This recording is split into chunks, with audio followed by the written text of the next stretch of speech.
কিভাবে আমাদের জুয়েল ভাই এসি ক্লিন করে। ওটা ফুটলা ভারী হয়ে গেছে গা,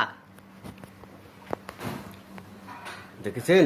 এসি ক্লিন করতে হলে আপনারা ওনাদের সাথে যোগাযোগ করবেন, আমি ফোন নাম্বার দিয়ে দেবো ভিডিওর ভিতরে। এই যে মেশিন দেখছেন, কি দারুণ অসাধারণ একটা মেশিনের মাধ্যমে এসি ক্লিন করতেছেন আমাদের জুয়েল ভাই, দেখেছেন। যার কোনো অফিস বাসা বাড়ি যেখানে এসি আছে,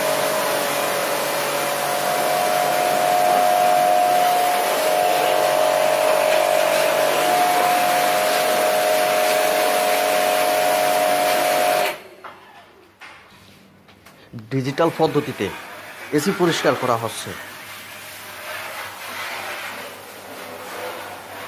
ফোন নাম্বার এবং যোগাযোগ আমাদের জুয়েল ভাই।